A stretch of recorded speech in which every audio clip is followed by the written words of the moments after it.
welcome back to another episode of Phoenix Edge. This is an RPG and gaming news podcast. My name is Hat. And I'm Eric. And today we are going to be talking about Pokemon Sword and Shield that was announced recently. Specifically, we'll talk about whether we like the graphics and, the random encounters and all that good stuff, or whether we're against it. We're also going to be talking about some of the reviews that have come out regarding Anthem and what we think surrounding the future maybe of BioWare and just the general direction of that company. And then also we have, what are some of the other topics we have? I have them written down here. Yes, Square Enix news. So Dissidia NT, it's going to be free to play. And then also there's going to be some new additions, new additions to some of the Final Fantasy XII coming out on the Xbox One. And then we have a question from Second Entity surrounding standout JRPG series. What would we like to have a sequel made to, or envision rebooting somehow? We'll get to more his specific verbiage once we get to that point in the podcast episode. But before we get into all that, Eric, what have you been playing this week? What's been keeping you busy? Not too much, actually, because I've been mainly doing Final Fantasy XIV. I've been doing the Eureka content to get the relic. A little bit of a downtime for me. Right at the second, I know I have other games to play, but I decided to give myself a downtime regardless. But I have been, I did post on our Discord a very nice looking modded Game Boy Advance I got. And while it was a beautiful piece of technology and everything looked great, the backlight was beautiful. It's the backlit screen, not any front load stuff. And I was having a great time with it until I discovered there's a major delay in the right side of the D-pad. And what you would say to yourself is, okay, just open it, realign the D-pad again, and put it back in. Well, two things are stopping me from that. One was Nintendo likes to be Nintendo, and they use a screwdriver and bits for what's called a tri-wing screwdriver, which is a very particular screwdriver, one you have to find at like electronic stores or online. Right. And I don't have one nearby me. So that was one factor. The second factor is the people I bought it from have a very strict policy that if you open that device, you immediately void the warranty. And as confident as I am that I could do something as simple as realign the D-pad, sure. I didn't want to take the chance of it being something else and voiding the warranty when they're offering to fix it for me. So I sent it back up there. They'll get it back Monday, and everything should be good. Their customer service has been really good. They understood right away what it was, and they offered me a label. I shipped it out to them. I just had to throw it in the mailbox. Yeah. And hopefully I should get it back soon, but my plan is to play, finish off Sword of Mana on it. Maybe I'll finish that off on my DS Lite, and go through Mother 3 and Golden Sun 2 on them, because those are pretty ideal games to play on there. For sure. But that's mostly what I've been doing. So how bad was it, though? Was it like just obnoxious, or were you worried it was going to get worse, or? It was, the best way to put it was the up would immediately respond, the down would immediately respond, the left would immediately respond. But when you hit the right, after about 1 to 2 seconds, then the character would react to it. Yeah, but you can't do that. Yeah, you might be able to tolerate it enough in the RPG, but if I'm playing like an action platformer like Metroid, that can't happen. Yeah, well, I mean, that's not what you paid for, right? I mean, okay, if it was like a half a second, maybe, like you said, you could deal with it with like a JRPG turn-based, but like an action game, there's no way. That's just annoying. I don't blame you for returning that. Like you said, you don't need to do that yourself. Like the fact that they're willing to do that's real awesome. So no criticism on them, but yeah, that must be really, really frustrating to have so many issues. Yeah, that's the nature of buying modded devices. There is a very good chance of a defect rate, or Mhm. like of it being defective. So I kind of came to terms with that immediately. I'm like, well, that's what happens when you buy modded devices. That are old, yeah. Yeah, a little older. Well, it's actually new pieces. It's new plastic, custom made plastic, Really, for everything. like the entire thing? Wow, that's crazy. Yeah, I think the thing that's mostly the same, that's actually the same, Mhm. is the main board inside. Mm, yeah. Everything else is just like, So as long as um, that's working, they can pretty much recreate everything else. Interesting. yeah, And have you, I know that you probably don't want to get into it too much at this point, but the version of Mother 3 that you actually got like a cartridge, like a fan translation on a cartridge, right? yes, it's a fan translation on a what's called a recreational cartridge. Hmm. While it's not made by Nintendo. um, but we never got an English version of Mother 3 here, as the anyone who knows what a meme is Yeah. knows. We never got.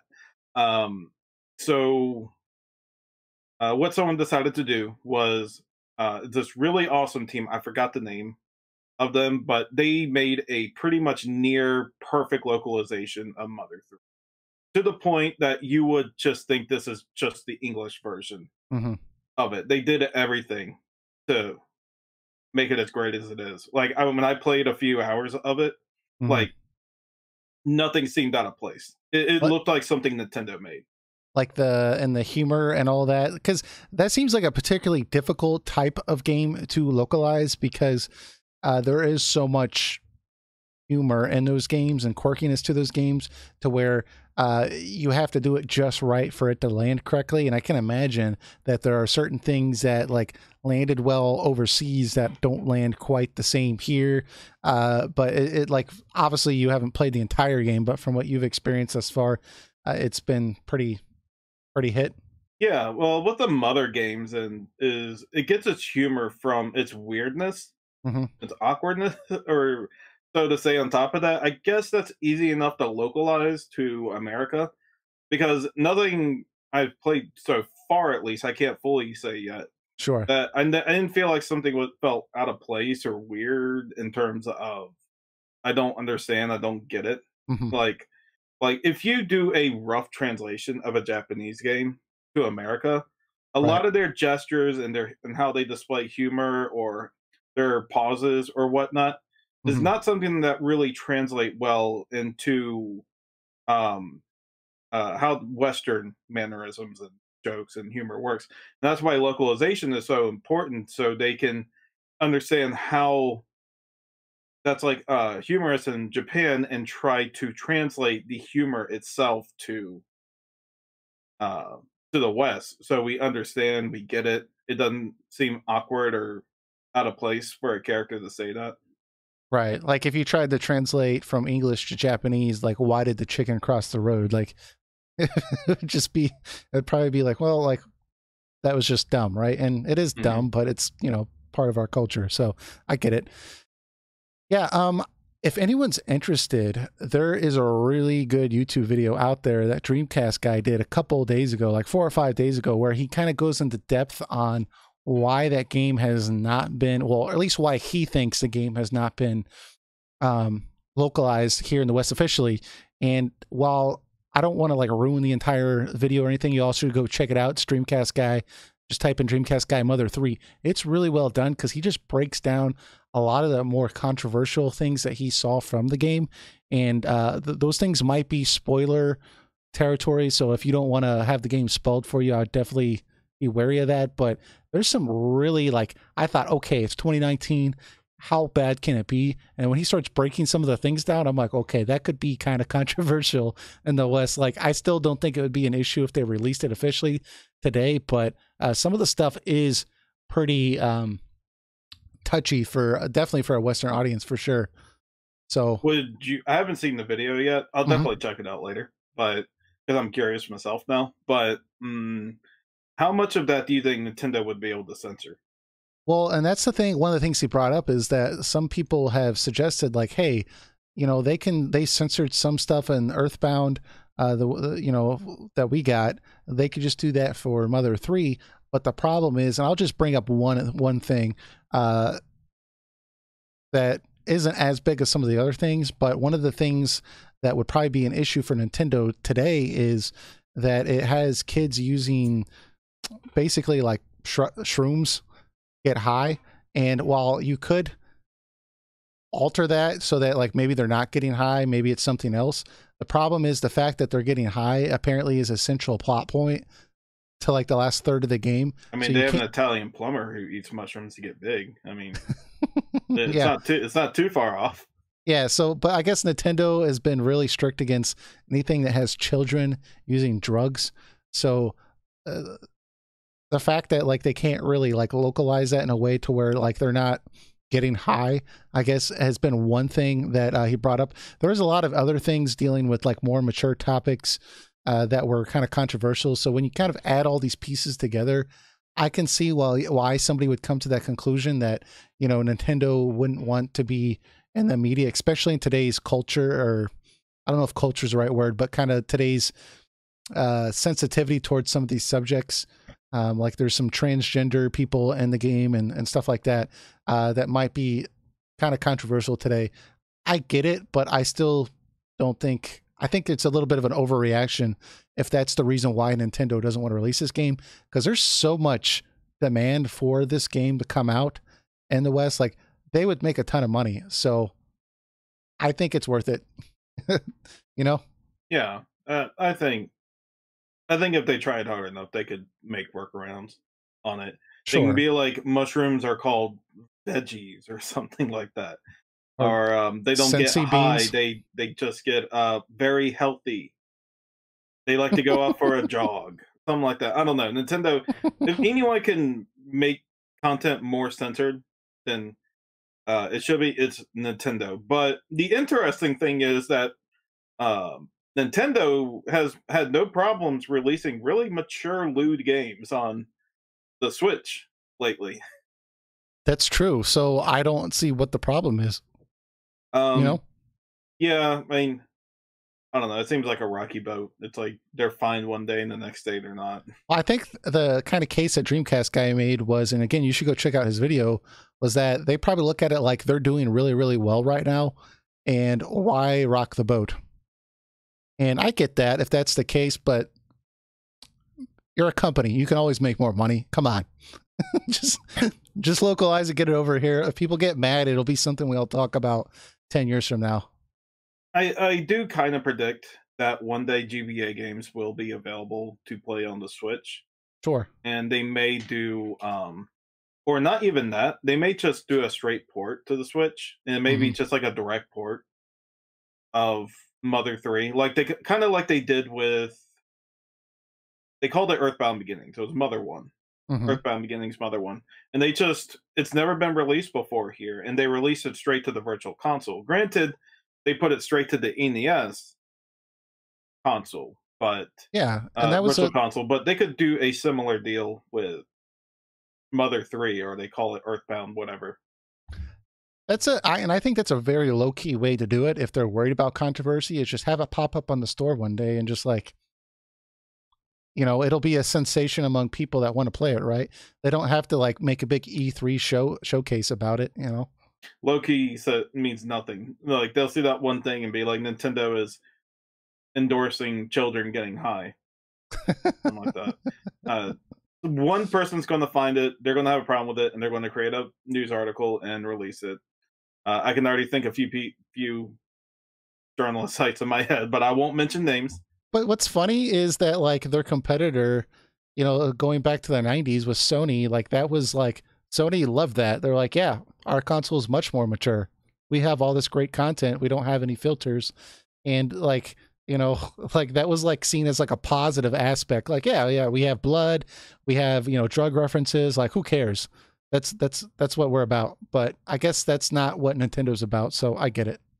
Yeah, people didn't have to go through a strict process with Sony like Nintendo did. That was one appeal. And the other appeal was just for the fact that CDs just have much more space. That's the reason Squaresoft jumped over. Yeah, that's why we had so many RPGs on the PlayStation as opposed to the N64. It was just how long they were and the fact that CDs were better for that. Yeah, absolutely. Yeah. I mean, that's still one of Nintendo's greatest mistakes was not jumping to this. The N64 was a great console. It has legendary games on them. But yeah. Well, speaking of PlayStation, though, this week has been busy for me in terms of gaming. I've been having a blast picking and playing random games that I've added to my modded PS Classic. There's something that just feels special and like unique about how convenient it is to just have access to so many PlayStation games. And like at the press of a button, it's really easy to just access a different game and just switch to a new game that I placed on there.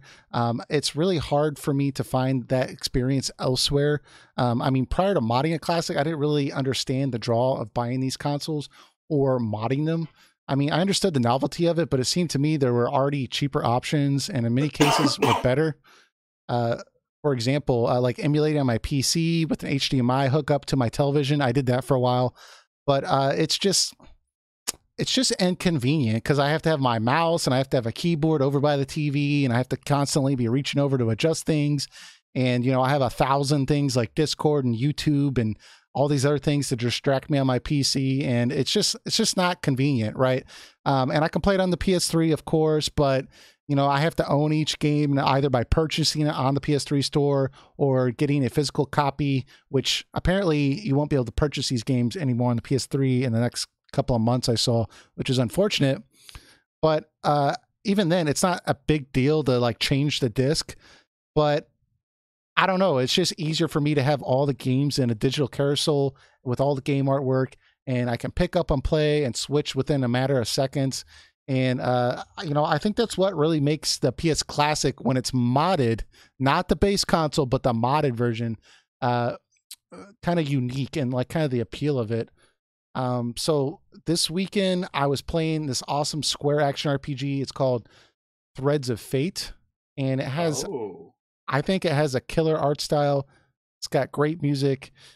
Interesting combat. It involves your main character having the ability to transform into monsters with unique abilities from those transformations that help you solve puzzles, defeat certain types of enemies, overcome certain obstacles. Have you played it, Eric? I have played it. I have it. Yeah, dude, it's a really good game, and I'm surprised I haven't heard more about it. It's I haven't played it since when it first came out, but I remember enjoying it. Yeah, I think it's like really underrated because I went to go look back at some of the reviews and it was getting like a 7.5 or 7, and a lot of that had to do with criticisms due to the art style because it's kind of more, I don't want to say cel shaded because it's definitely like a 3D modeled look, but I think it's a very in art style for 2019. Like if they remastered this game, it would look great. But so I just don't think that was a fair criticism. Maybe it's just a criticism of the time. But the other criticism I saw from the game was that it's a particularly short game. So you can pick either a male character or female character and play through the game as either one, and it's about a 12-hour experience both ways. So collectively, you're looking at about 24, 25 hours. So, you know, that is a little bit on the short side, but I mean, I'm emulating the game, so I'm not really forking over money for the purchase. I did see on eBay it's about $40. So, you know, it is there if you want to purchase it that way. But I think it's a really, really good game that's not talked about enough. So, and just a disclaimer: don't download anything that you have not already bought. I think that's what Hat meant. Yeah, exactly. Definitely. Like, I'm not advocating to do anything illegal. You should own the game, of course, unless you want to do that, and that's your choice. But I mean, while playing this game though, like just on the PS Classic, it was nice because there would come times when I needed a break and I would just switch over to Metal Gear Solid or like Hot Shots Golf 2. I've been playing that game a little bit, and it would take me like 10 or 15 seconds to switch, where normally, you know, you have to locate the disc, change the disc. I mean, it's just a lot more convenient. And I have so many games on there that I legally own, right, that I've put onto the PS Classic, and it's just very, very convenient. With the console being modded, I can have all sorts of emulation options. Like I can apply scan lines, shaders. I can upscale 2x, so it's not like on your PC where you can do like 16x, right? But 2x is good enough for me for how convenient it is. I can change the aspect ratio. I can turn the bilinear filter on and off, make other small adjustments. And like you can't do any of these adjustments on the PS3. The PS3 has one option, like just smooth the game out and that's it. And sometimes that works, but I mean, a lot of these games are not made for HD television. So when you just smooth the graphics out, like it doesn't really make them pop like they used to. And sometimes you run into issues like with Squall's face in Final Fantasy VIII, just looking like a garbled mess on the PlayStation 3, because it just adds this blurry, foggy layer of gunk because it just tries to smooth everything together. It just doesn't look good. So it just does because he's the most handsome guy there. Right? They just try to ruin it. So, I mean, honestly, right now, like there are other devices that do have similar capabilities to the PlayStation Classic. For example, the NVIDIA Shield is a much more powerful console, and you could actually run any PlayStation 1 game on there at full specs. It seems like to me, like so upscaling to like the 8th degree if you want to it seems to run fine from what I've seen. However, what makes the PS Classic, I think, tempting or a better buy in this case is the NVIDIA Shield is like $200. And if you want to play with a PlayStation 4 controller, you're looking at buying another adapter. Then you got to get a hard drive for these games. And so you're looking at well over $200 to be able to do that. And the PS Classic right now, I bought one for $40 on Amazon, used a PS4 controller adapter so I can play wirelessly, and a flash drive to put my ISO files on. And like collectively, I spent like $70. Yeah, you know, if you have a PSP, doesn't matter which model, they're actually really, really good devices to mod. Yeah, that's an option too. You have a very large library to work with. It will run pretty much anything PS2 and before. Not PS2, PS1. I was about to be impressed. Before, just fine. Yeah, it can run like Game Boy Advance and everything. I believe you can do. I think the Vita's a little harder to work with, but you can do that also. You shouldn't do it. I'm just saying, it's possible to do it. Right. That, but if you want to do it handheld instead of like on console, then like the PSP itself is like a really strong option. Myself personally, I like to play it as genuine as possible. The one thing with me is that I just need a backlight on the screens. Sure. That's what I really, really want, because my eyes can no longer adjust. I mean, it's sad, but I'm 30 now, and my eyes just can't adjust to the no backlight on the screen. It's either I've been too spoiled by backlight screens, sure, or my eyes are just not as great as they used to be. I mean, I wear contacts, but that's besides the point. I wore contacts before, so I need a backlight on these things. So I see with that, I can totally get that. And that's exactly what I would do for like these handheld games. Just get the mod, the original, Game Boy Advance, get the backlight on there so you can actually enjoy it in 2019. I think what appeals to me though about the console games on the PS Classic though is just, and I used to be in the same boat. Like I have all these PlayStation games that I would just play on like either the PS3 or I have a PlayStation. I would try to play that way, and they're not designed to play on the HD television. Yeah, you can put it in a 4:3 aspect ratio, but I mean without all the shaders and like the scan lines and like it just doesn't look good. And even like the base, like no settings, no emulator settings on the PS Classic, it just looks better. So I personally prefer to play it that way just because I think I'm getting a more authentic experience on the Classic than I am playing it on the original console. But at the same time, I think if you really want to go like the most authentic way possible, right? You could get like an old school tube TV, you could get a PlayStation, and you get like memory cards and like do that whole 9 yards. But that's an option too, obviously. But I don't know. I really like this.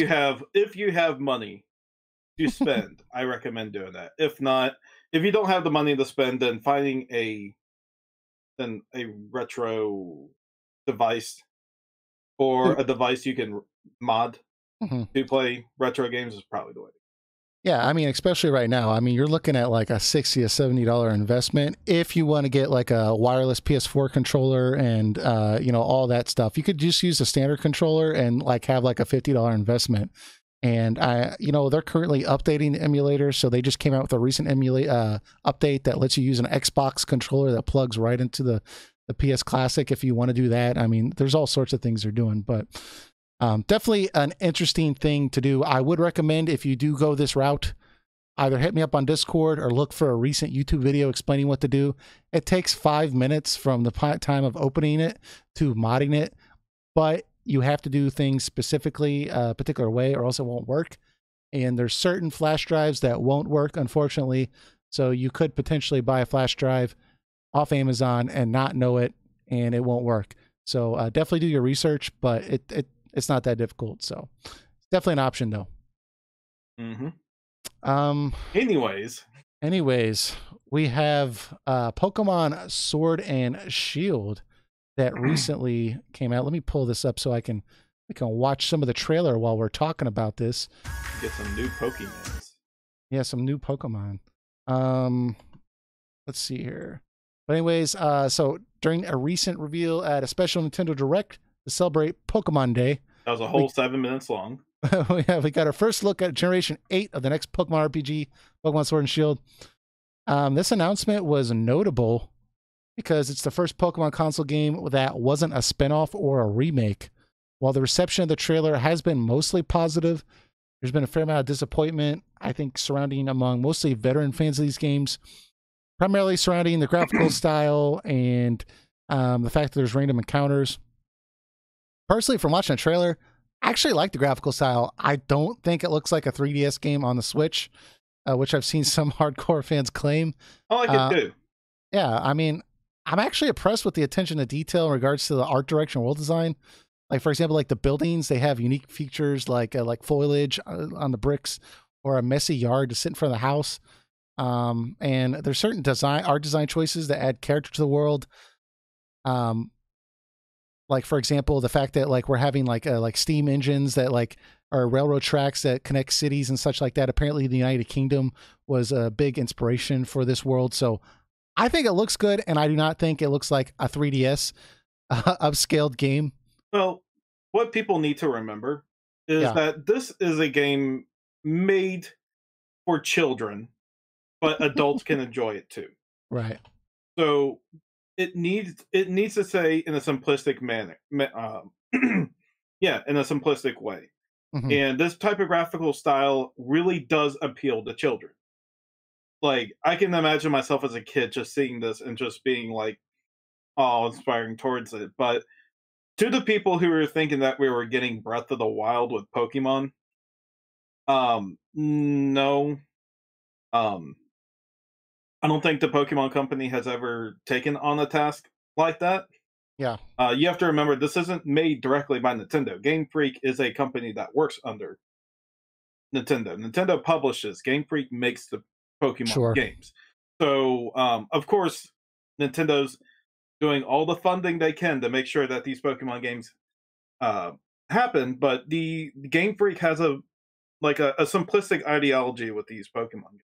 Now, I am someone who's only really completed Red and Blue versions. I never got past the hour point of any Pokemon game after that. And it's not because I don't hate the series. I compliment the series for what it does.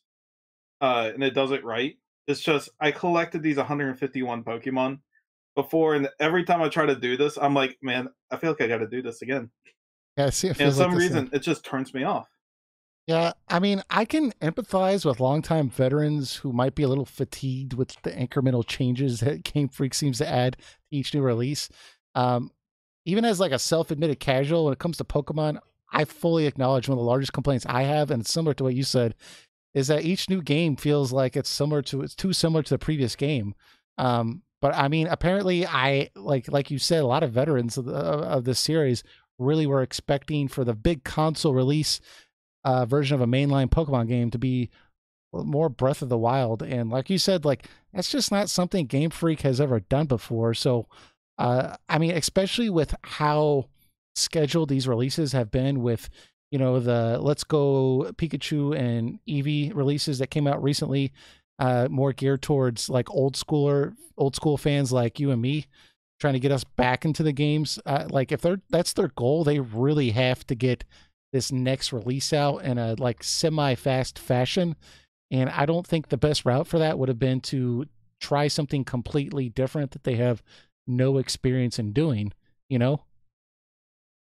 Yeah, I mean, it goes back to what I said before. It's made for children, and adults can enjoy it too, but it's made for children. So if you try to do these like big graphical AAA open world type of deal, uh, it's going it's going to be overwhelming for kids. And I know the argument back to me is going to be, well, they can make it simple enough that children can follow through on it. But the stuff I'm hearing is like people want open world. You can go to like any gym first you want, and difficulty will scale. But the thing about Pokemon is that it's a true beginner's RPG. And so if you try to break away from that beginner RPG aspect, then or that ideology is going to be a less appealing for kids. They're not going to know what to do, and they're going to just turn off the game and not buy a Pokemon game after that. So you do have to keep you. I do think for the sake of kids, you have to keep it like in a linear fashion and make it at a level they can understand. Not in a means to demean them or talk down to them, but to make sure that they can proceed with the game without feeling the need for the game to handhold them, but so much. Because if you do that big open world thing, that's going to be a lot of hand holding you'll have to do to keep Yeah, them in the right direction, which yeah. could be a problem in itself. Yeah, and the thing is, they already know they have the longtime veterans. Like, you keep buying all these games. I mean, so like they don't need. They know you're going to be there. So I understand why they don't go the more Breath of the Wild route. Aside from the fact that they've never really done that before, it's just all the things that you stated. Um, Now, with that said, I do want to point out that I think a Breath of the Wild style Pokemon game would be really, really cool. Oh, of And course they would. I would eat that up and ask for seconds. So I don't think that's a stupid idea. I think that's a great idea. But I totally get from a business standpoint, maybe why that's not the best idea they feel, right? Now, we could be wrong. They could do something like that in the future, and it could be wildly successful. I mean, we had the Pokemon Go game on your cell phone, and that was crazy popular among adults. So, I mean, maybe they might want to appeal to an older audience in future games. I don't know, but I do think that this game the way it looks makes it feel fresh and new to me, and that makes me want to play this game. I'm definitely going to buy this game and check it out, and I'm excited for it. And I think that's something that is somewhat of accomplishment for Game Freak, because I really, like you said, was not really interested in previous entries in a long time because it just felt like it was the same game. So I do think that they're trying something that does feel updated and new to me. So I'm excited for it. In regards to, yeah, go ahead. I'm sorry. Yeah, and they're all finely built games. It's just like I said before. It's just like I don't know why my interest in it is just not there. Yeah. I mean, I saw there was a lot of controversy surrounding the fact that this particular entry is going to have random encounters. And I mean, look, generally when it comes to like retro RPGs, the random encounters are something that I find extremely inconvenient. It's frustrating. It's just not an enjoyable way to play a game.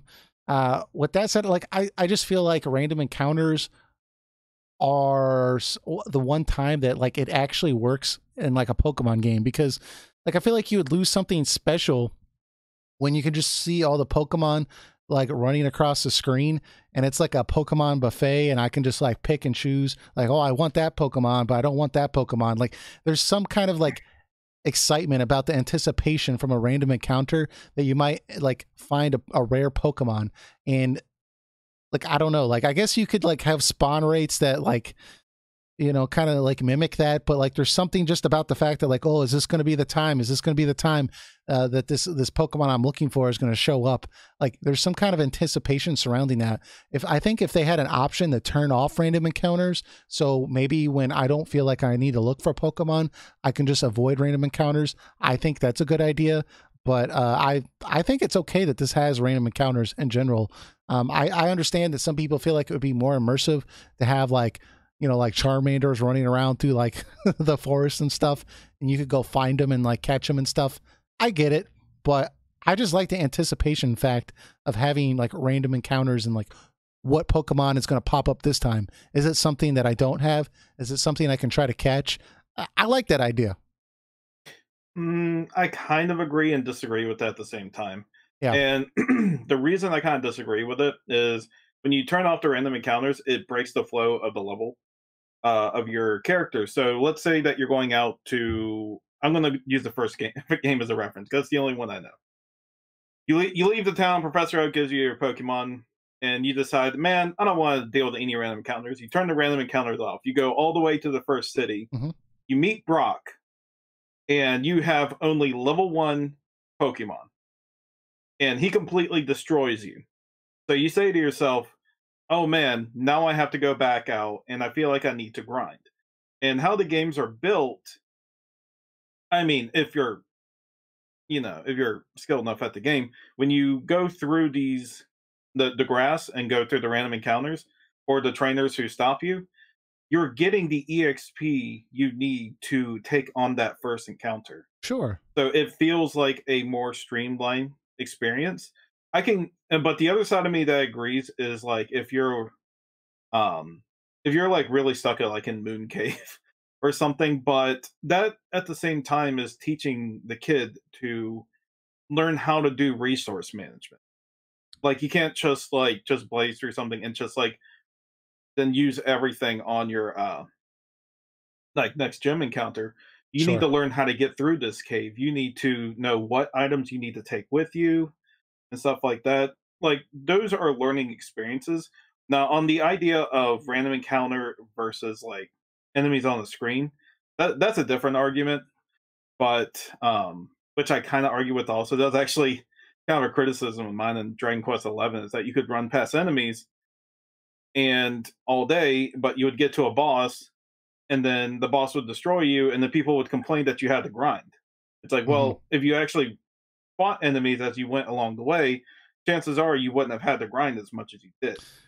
Yeah, I mean, I guess the way I can totally get from the first point you brought up with, okay, like if with this being more geared towards children, they're trying to show kids that real quick shout out Tayson's for Gaming Spot. Hey Hat and Eric, awesome to make it to a live stream of yours. Been so long since I've last commented here. I've been enjoying listening to you both via Google Podcasts for the past few months.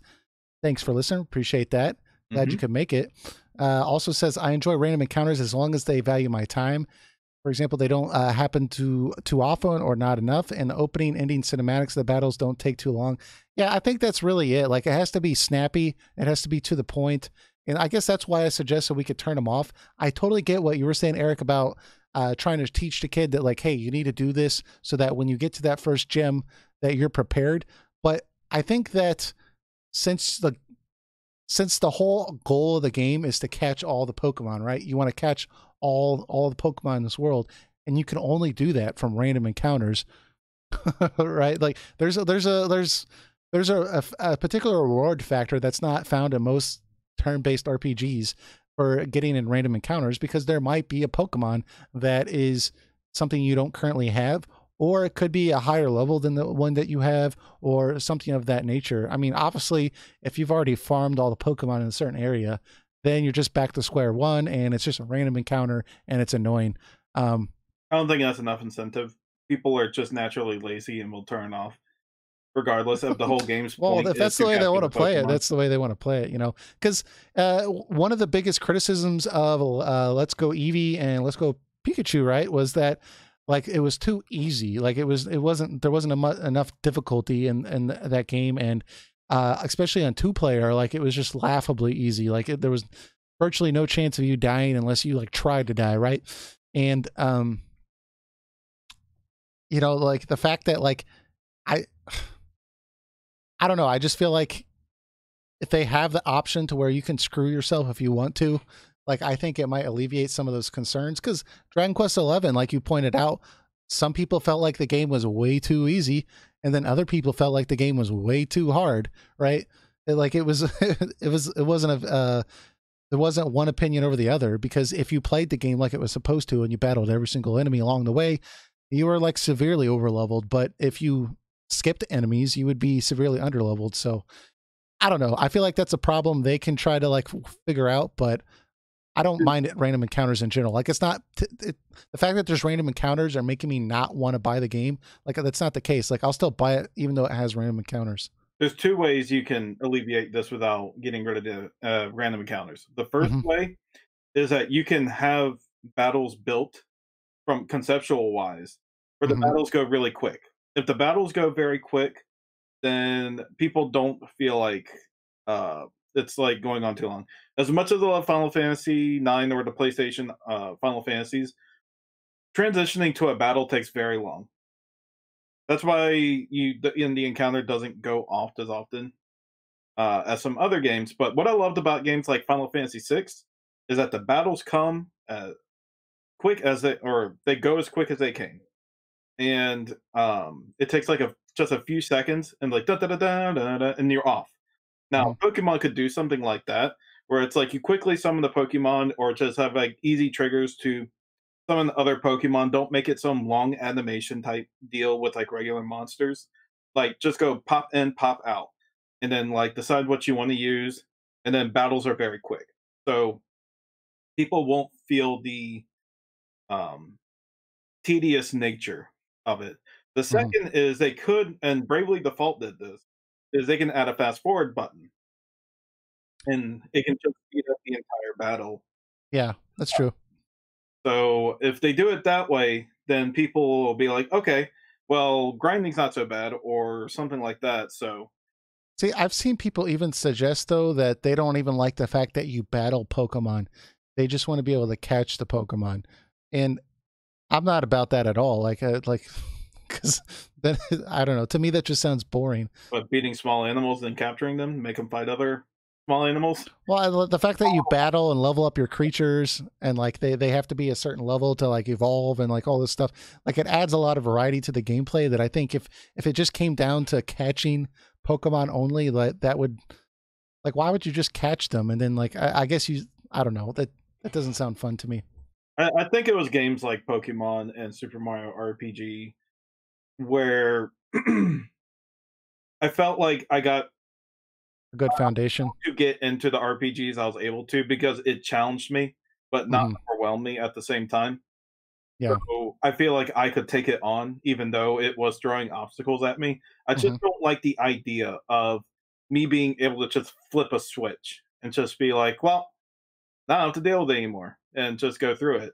It kind of feels like like a Game Shark type of deal for me, where I just want to. Well, that's more of a problem with the games like the Final Fantasy IX HD, where you can flip off the switch, max level everyone, get max skill, stuff like that. I complained about that before.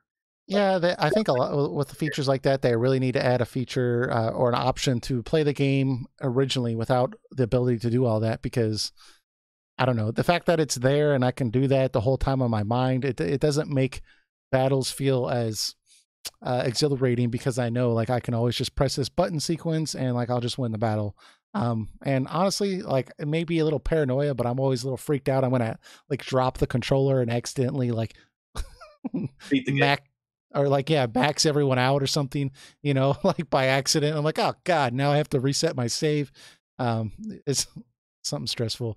Tasting Gaming Spot says, one thing I love about Pokemon games is that on top of random encounters, they have avatars for the legendary Pokemon. Yeah, that's pretty cool too. I mean, look, I guess it's hit or miss. They're trying to appeal to a certain segment of the audience by leaving random encounters in there. I imagine if there's enough outcry with random encounters and that like it's a major sore spot in the reviews, that I think they'll go ahead and pull those out and just have Pokemon running around in the wild, which that could be cool too. So Can I say something about the monsters that I've seen in every Pokemon generation now? sure. They look awful. I mean, there's some I thought cool looking ones, but I thought the 3 new Pokemon that they like announced in this recent trailer looked, you know, kind of appealing, right? You had the let me pull up their official names here so I'm not like giving Pokemon I mean, I can understand you've designed like over 500 of these now. I would imagine. Yeah, it's ridiculous. Starting to run out of ideas. Like you're making a lamp Pokemon, I would imagine by this point now. But you like they're every time like every generation they're looking less like Pokemon and more like spore creatures. Yeah, And like I said, there's some really cool ones. Like there's the Greninja or the ones from Smash Bros. Greninja and the wrestling one. Those are cool looking Pokemon. But like these I feel like they're just like repeating over themselves sometimes. These Pokemon. Some people have already pointed out, like the water one in particular looks like just like a reskin or rehash of one that was already done in the previous generation. well, and that's just the thing that like I think a lot of veterans have gotten frustrated with is that, and I think a lot of people that kind of jumped off the ship was just that these games basically make the same game over again, right? And they just create like similar creatures to the ones you had before, and you got to catch all these Pokemon now. And you know they have the same. What's that? They do change some things up, like the stories.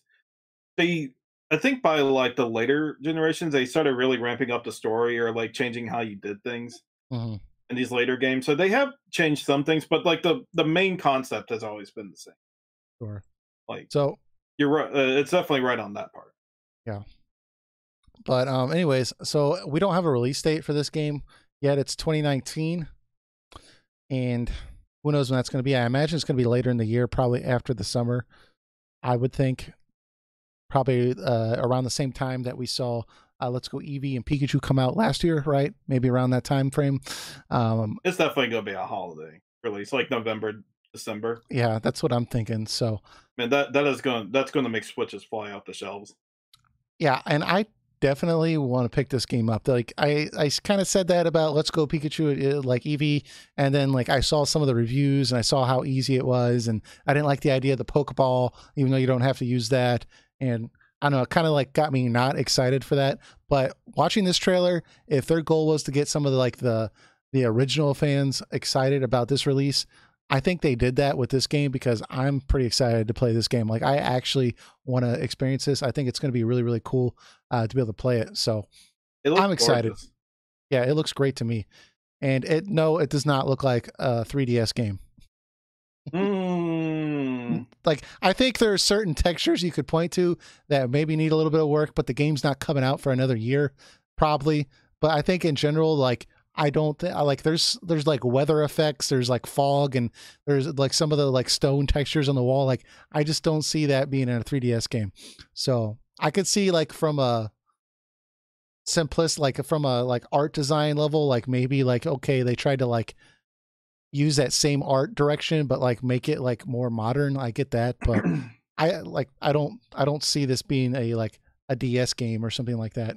And even then, you and I have talked about this before. Like after the Mhm. 3DS is officially gone, it's like if they're going to make the Switch just both the handheld and the console, without a new dedicated handheld coming out, then Mhm. there are going to be games that are going to be more handheld like, and there's going to be more games that are console like. With this, that's just what's naturally going to happen, That's a very good especially point. with a company that is excelled in making handheld games, Sure. not console games. I mean, they have a console game come out here once in a while, but it's like a spin-off game. Mhm. So, like, that's just the nature of it. And honestly, I kind of like more that it has that handheld feeling because we're at that point now when the 3DS is on its last legs, but it's but now we're going to get to that fine line of like when can we get like a handheld like game and when can we get a console like game from the Switch. And I'm very open to both being a thing. Yeah, that's a good point. I mean, like a lot of people like to focus on the fact that the Switch is a console, like a lot of people play it on their television, and we're seeing a lot of excitement surrounding, you know, when Skyrim came to the Switch, right? And you're like, wow, how could this possibly play Skyrim? Or, you know, all these other games. And I don't even know why people were that surprised about Skyrim. That game came out like 2011 or something like that. So, but regardless, you know, people like to focus on the fact that it is a console, and people, you know, sometimes forget like it's also a portable system. That's what makes it so special. So I do think it does have kind of like a mobile feel to it. Maybe because some of the other games, or most of the most of the main series games, anyways, were mobile. But I think when people's like are mad and like upset that it didn't go the Breath of the Wild route, they like claim that like it looks like it could come out on the 3DS. I think that's a little bit of a stretch. Like especially if you go back and rewatch the trailer, like I it looks pretty good to me. Like I definitely see like certain textures, like okay, maybe like the leaves and the foliage around like the house, for example, that they show at the beginning. It looks a little like low resolution. Maybe that could be 3DS, but like there's other parts of this game that do like that just did not look like it was from that generation to me. So I do think it definitely looks like an updated version I guess to me, in anyways. theory you could put it on the 3DS, but with a lot of compromise. Like you Sure. saw the background drawing, like the drawing distance Mm-hmm. of that game. Like there's a part where one of the Pokemon trainers is like at like a bench. Mm-hmm. There's a bench right there, and behind it is this very large field. I don't know if you can actually go back to that field or not, but I mean that requires like a level of draw distance that the 3DS could not support. So if you did the 3DS, you would have to take away things like that. And secondly, we have not seen the full game yet. This is like the starting town we saw, basically, And this is in some forest and stuff. So we haven't seen what the game is fully capable of yet. yeah. So I do agree with you that I don't think this is something you could make on the 3DS. But if you did, like, if they decided to demake it to the 3DS, they would have to make enough compromises to the point that it would be comparable to Sun and Moon. Sure. Yeah, I mean, like, I do think they could release a version on the 3DS, like you're saying, but like, I don't. Yeah, just like you said, I'm not going to rehash the same points you just already went over. Mm-hmm. So, but I think it looks really good. I'm excited to pick it up, and I You mean, notice it may be. I'm sorry. What were you saying? well, I was going to say, like, depending on when it comes out, might kind of delay my purchase of it because we do have that mystery game that's coming out at the end of the year that Square Enix is pushing out. I mean, you know, if it ended up being the Final Fantasy VII remake, that might push my purchase of this game back. But I highly doubt that's going to happen. So I could definitely see me picking this up on the first week at least. Hey, episode 1 on FF7R will only last but so long. Yeah, that's You true. got, like, just like Kingdom Hearts 3, just gonna beat it within a few days. Yeah. Just be like, oh, ready for the next one. Yep. I mean, how many years I gotta wait? Now we're waiting again. Pokemon games are pretty long though.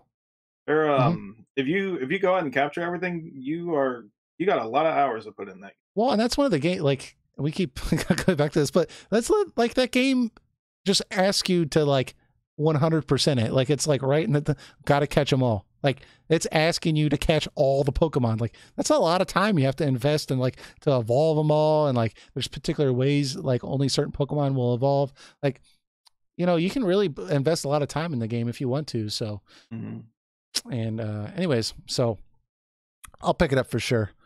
Go ahead. I think I might. I think I might pick it up. If everything starts looking, if there's some new stuff in there that appeals to me enough, I'll try it. I'll most likely end up getting it. Is what I'm saying. Yeah. It might end up on my shelf like the other ones. Like seriously, I have like a You I don't own the think I have the Pokemon GBA games, you ones, just don't but play I have them. the DS ones. I have the 3DS ones. But like I have one up there that's like apparently really rare. I forgot what it was called. It was a remake of like Silver for the Game Boy Color. They remade it for the 3DS. Apparently, I don't think it's worth that much, but it's got Yeah. a little rarity to it. Hmm. So I was like, huh, interesting. So it's up there on my shelf. So you own the game, you just haven't beaten them, right? So I get it. Yeah, I mean, I barely have any progress on them. So like when my fiance is just asking me like to play one, I'm like, go ahead and play it. I haven't done anything with them. So if you delete something, I'm not. I didn't do anything to them. Yeah. We were going to touch on briefly uh, the fact that this is the 2-year anniversary of the Switch, and we have Reggie leaving, and we have Bowser coming in to take over for Nintendo. I don't have a ton to say on it, other than the fact that it's sad Reggie's leaving, and I find it hilarious that Bowser's coming in to take his position. But we have a lot of new faces at Nintendo, and this is an opportune time for them to come in. I mean, it's at the 2-year anniversary. Switch sales are at the all-time high. We just had this Pokemon announcement, and obviously that's going to sell really well. So, this isn't a bad time to leave the company or at least it's not a bad time to come into the company. You pretty much don't have to do anything, I think, really, except let everyone keep doing what they were doing before. Soul Silver. Thank you. That's what it was. Mm. But yes, my body wasn't necessarily ready for this, but I think we're in good hands with Doug Bowser. I looked up some of the stuff in the past, and he does seem like he's very passionate for the product that he works with. Sure. So I think that will translate well into his presidency. And I think Reggie ended on a good note also. Good before some major controversy happens. They were like, we were forcing him out of the company. But no, he ended on a good note. Mm-hmm. I mean, most people liked him. He was a great personality for Nintendo of America. And I mean, he was a meme machine on top of that. Well, and it is true. If he had left during like the Wii U, for example, or something like that, like that would have just like if you had something that just wasn't doing that well, that would have looked bad, right? So if you're gonna leave, like it makes sense to leave while you're crushing it, I guess. Yeah, but he's not going to another job. He's straight out retiring, which is weird. I wonder how old he is. He looks so young, but I guess they put makeup on him and stuff. I think he's in his 50s. I guess he's made enough money to retire in his 50s. So yeah, I mean, this is actually pretty common to CEOs. A lot of CEOs like make as much money as they can, like from their position, and then they retire while they're young enough to still do stuff. Yeah, I can tell you this: being a CEO, especially of a company like Nintendo, has got to be frustrating. Yeah, like, look at Reggie in 10 years ago to the day. It's like his hair has just gotten more and more gray. Yeah, and especially with like even like side comments that you make, like in passing, people will make like entire articles about online now in 2019. Like it's got to be really, really stressful to be a celebrity with a job, for sure. And then and he certainly wasn't perfect. There were like we had the whole Operation Rainfall because him or someone there was refusing to bring the games over, but I never thought that any ill decision he made was like out of a bad place. Like I'm sure he wasn't trying to hold a product that people want from them. Like even when we make fun of Mother 3, I'm sure there's a lot of complications. I'm sure Reggie honestly would release that in a day if he could. I'm not pretending I know the guy, but just the way that he comes off, it seems like he would genuinely want to bring that. But like we were discussing before, there may have been some complications there where they just can't get it localized. At least not right now. Yeah, I don't get any like bad vibes from him. I definitely felt like he had what he felt was the best interest of Nintendo at heart. And I think he seemed to have like a happy medium between the best needs of Nintendo, but also the best needs of the fans. So I don't get any like bad feelings from him that I get from other like companies, right? Like EA or anything like that, where I just feel like they just look at me like a bag of meat or some like money Faceless. Or something like that. Yeah. So yeah, but it's kind of interesting that he's leaving at the 2-year mark of the Switch, but like we said, it makes sense. Leave on a high note. That way everyone knows it was your decision. Yeah. And I do look forward to seeing what Doug Bowser does. I mean, it's funny enough that we got a guy with the last name Bowser to run Nintendo. It's like he was destined to do this. Yeah, like I wonder that had to have come up. Like, should we pick this guy? His last name's Bowser. But like, they're just at a meeting room. They're like, we got to do this. We have to do it. Yeah, but like, you know, like in a very professional environment, like you try to not like make fun of people's last names, or like you try to like not like acknowledge that like, you know, somebody has like a weird looking like nose or something, like, or like, you know, like, or anything like that, because it's not professional. I wonder how long it took, especially like in like a Japanese setting, for them to be like, how about his last name? Like, oh, we have got to get him. We have to bring this up. But anyways, all right. I think he's I don't know how to say her name. Titleist. I apologize if I'm saying that incorrectly. How controversial would Mad Gypsies in the current social atmosphere, though? I think those are the characters from Other 3 that are like women with beards, and they refer to them as she. Oh, like just are they just like gypsies in general, or? Well, a lot of people feel like they're transgender characters, but like they're women with beards. I don't know. I don't know who would get mad: people that don't like transgender people, or people that are transgender that feel like, why do these women have beards? Like, are you making fun of them? Like, I don't know. I think it would certainly spark something. Yeah. Or brought up, or something of the rather if it's praised or someone finds it offensive. I mean, that one I'm not entirely sure where it'd go. But I think there would be someone would have a problem with it. For sure. Yeah. So it could probably be handled in a more delicate manner. But in terms of the Switch 2nd anniversary, it's going strong. I mean, good games are coming out. We got Smash Bros. Just a little while ago. What else do we have coming up? Super Mario Maker 2, Link's Awakening remake coming out. New Metroid Prime game. Oh yeah, that. As long as I get a good game, Nintendo, I will wait.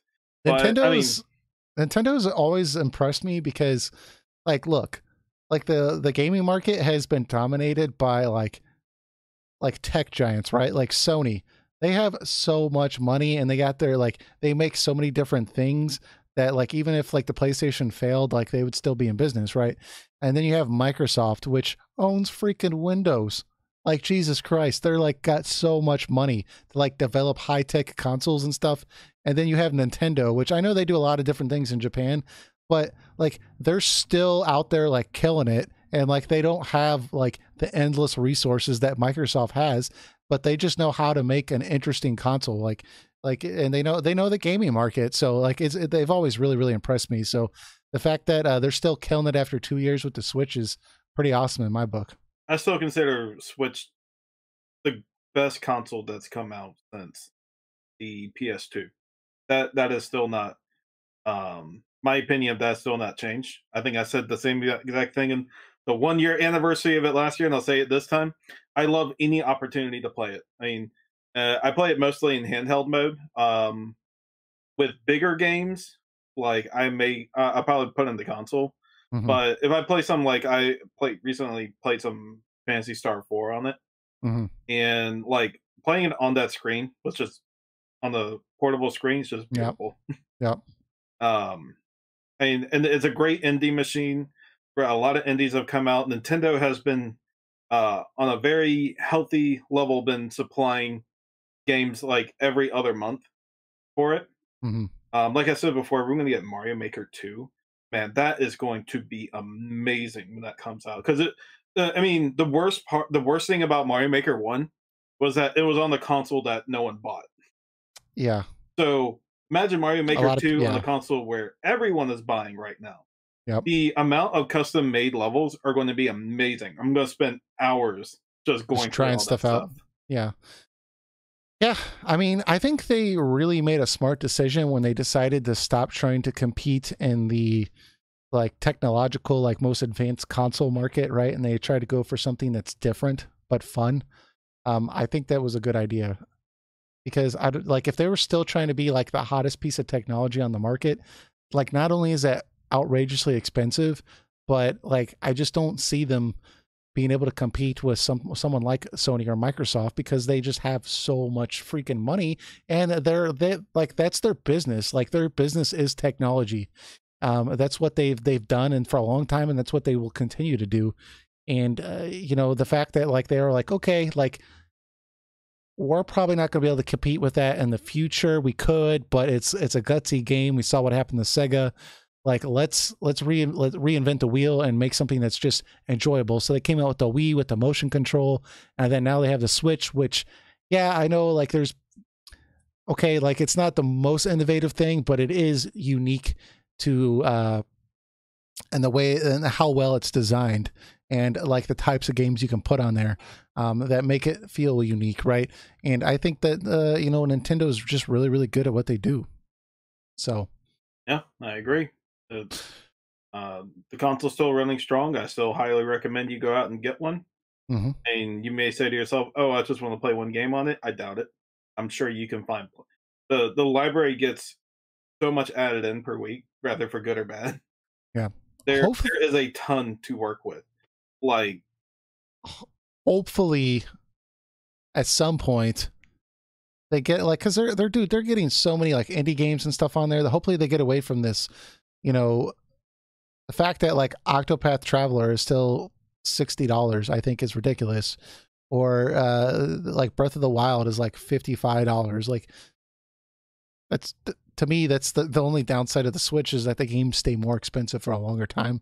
But you know, there's so many, they put so many sales out routinely.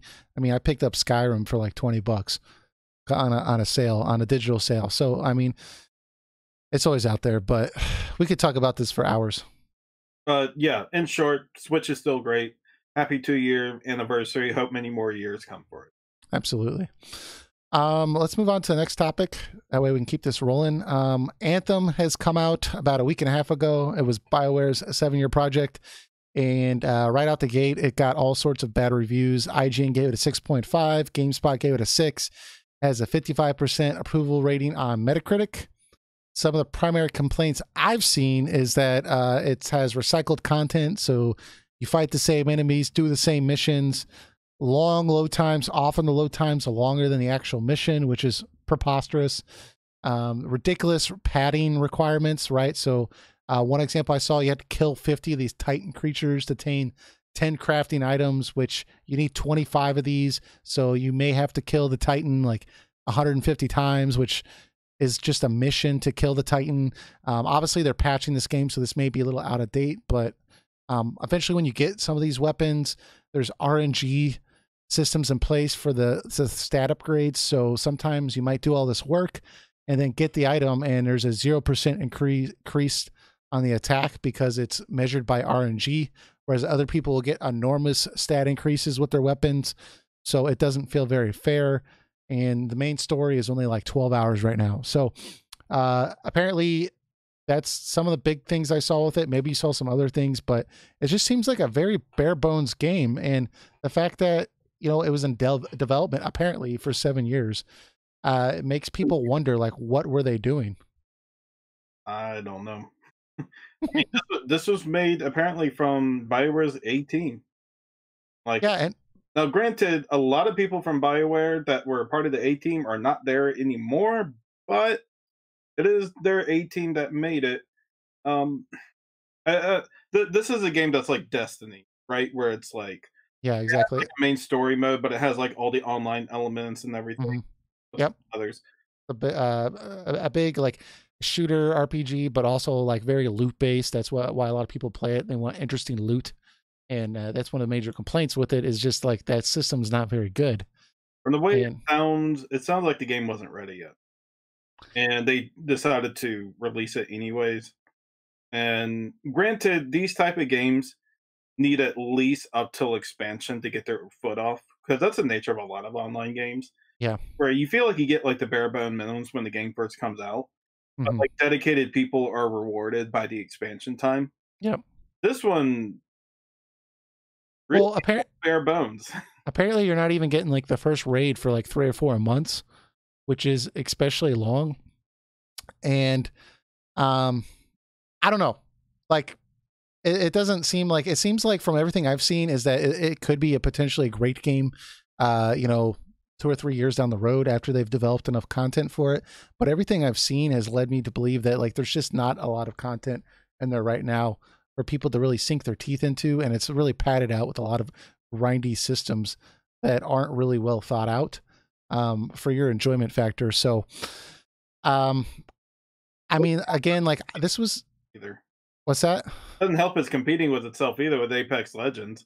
Apparently, Yeah. everyone's jumping on that game to play right now and Anthem. Yeah. So I guess like again, like this was a game that I was really looking. I don't want to say looking forward to, but when I initially saw it was announced, and I've been kind of following it a little bit, and I really like the idea of it, the premise of it, and just like everything I saw in the gameplay, the fact that you could be in this like mechanical suit, you could fly up into the sky and then down into under the water, and it would all be seamless. And apparently all that works great and the graphics look great. It's just boring to play, unfortunately, right now. And it's probably going to go free to play. A lot of people have been speculating.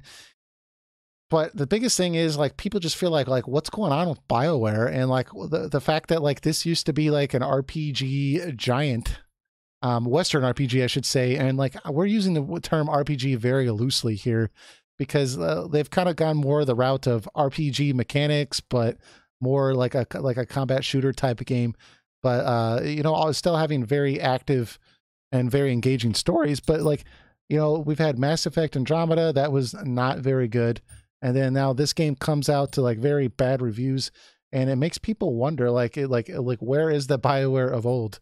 Where is that company? Like, has EA officially gutted them for everything that they had value in of, or is there still some spark there to mine out another good title? I don't know, but it doesn't seem like it to me. I think that's what it is. EA wanted a Destiny competitor. They're like, hey, you guys have released RPGs before. Go make thing that will make us money from like Destiny does. I think it's pretty much how it went. Yeah. And I really think the game will probably do a lot better in the few years' time. Mm-hmm. Like I said before, it was just clearly not in a ready state, just from everything I'm hearing from people. And I think if it just had a little more time. But to be fair, this game was going to be met with a heavy critical eye. Oh, absolutely, yeah. Because it's a AAA EA game. Doesn't Yeah. matter if it's BioWare's name on or not. Yeah. With the whole Battlefront fiasco and the Star Wars game. I'm sorry, Battlefield 5 and Battlefront 2. Yeah, it's Up in my head very quickly.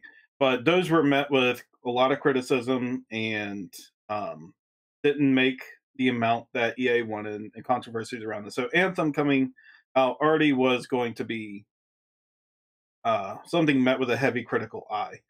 So, but I didn't think Anthem would be so bare bones. It's like you basically gave those critics the hammer to beat you with. yeah, I mean, even like the fact that like people have been saying that, you know, they feel like they fight the same enemies over and over again. Like there's not like new enemy designs for them to engage with. And I don't know, like it's at least everything I've seen, people like a lot of the like journalists and such that have completely gone through all the content, and I'm kind of holding back for now, but holding back, gone through all the content right now. They say like there is a good game to be had here. It just needs time. It just wasn't ready. There's a lot more content that needs to be in there, but you can kind of see the foundation of what's to come. Like they're going to expand on the story a lot more, hopefully, and you know, add some new mechanics into the game that doesn't make it feel so grindy. But it just baffles me, like you said, the fact that like they knew going in this that it was going to be controversial to begin with, and that you know they couldn't anticipate some of this. But and the fact that like they worked on this for 7 years is just preposterous to me too. So I don't know. We'll have to keep watching this game, see where it goes. I'm sure, you know, 2 years from now, it is going to be a pretty good game and you're going to have a pretty loyal following. But I don't know why they can't just get it right from the get-go. Like it seems like this is just a routine thing with so many different games from different companies today, is where they'll release the game and then it's just not ready, or it's not complete, and they'll try to like fix it later.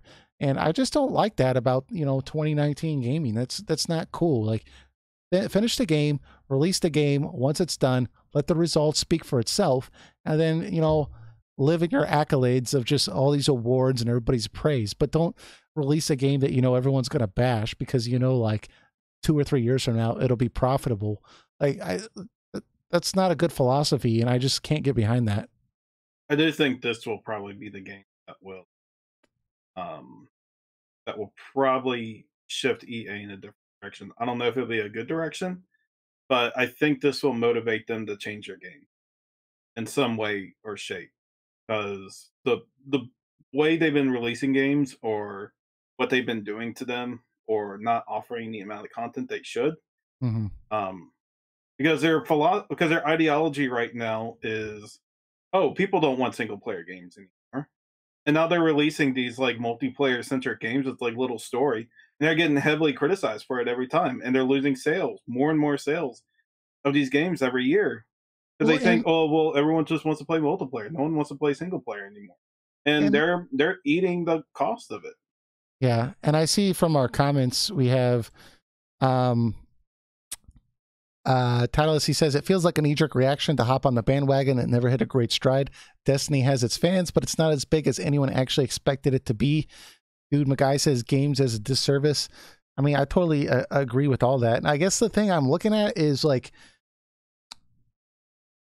everyone blames EA. No one wants to blame BioWare. They say it's from EA getting involved with this, and like, but like, I want to know like what specifically are they like doing to like ruin like this experience? Like what kind of demands are they making that are ruining this? Like, or like, are they coming in and saying like, no, stop developing content, make the graphics look better, or no, this needs to be way more grindy, or no, this needs to be out right now. Don't keep working on this. It needs to be out right now. I don't know what specifically is EA doing to make this so bad. And I'm not trying to defend EA, but the game was in development for 7 years. Like, eventually the damn thing has to come out. A little column A and a little column B. Yeah. Yep. Yeah. So I think there's probably some screw ups on both ends. For sure. But anyways, I mean, I never hope the worst for a company. So if they can turn this around and buy expansion time and make Anthem like the ideal online loot shooter, then good for them. But yeah, it's gonna be an uphill battle for them right now. Yeah, and like you said, like they'd really, they could have came out with an amazing game, and it still would have got trashed by a fair amount of people just because it's really popular to jump on the hate bandwagon right now. But this might be something that we just look back on later, like we looked at with Final Fantasy 14. I mean, when that game first came out, it was freaking terrible, right? To be fair, they completely trashed it. They I mean, I was there. They had Bahamut blow it up. Yeah, it's part of the lore. Yeah. But I'm just saying, like they sometimes you have a success story. Sometimes you have to go to more extreme measures than others, but sometimes they can work it out. I mean, you have the Elder Scrolls Online game. I'm not saying it's a major success, but when that game first came out, a lot of people were like, this isn't a very good online game. This is actually a bad online game. And today, like, I know some people that like really enjoy playing it, and apparently it's made some drastic improvements. I'm not saying it's like the next World of Warcraft or anything like that, but sometimes you can iron some of the issues out, and like you can have a loyal fan base. And hopefully that's what happens here with Anthem, and they can actually make it the experience everyone hoped. But I just don't know why these companies I know why, but I don't know. I just feel like you don't have to release a game when it's not ready yet. You really don't have to. I would like to think it's much more profitable for you to release a game when it's ready and have it be a good game, and like everyone buy it, and not force you to make it free to play because it's getting such terrible reviews. Like, could be pressure from investors. But it's like, yeah, which I guess that's where the EA pressure is coming from. I'm sorry, go ahead.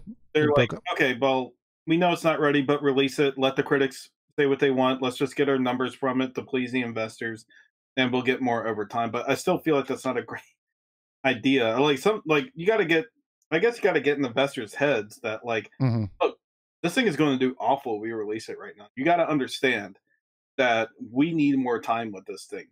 You will get the numbers you want from it, but if we release Hmm. it in its current state right now, it's not going to do.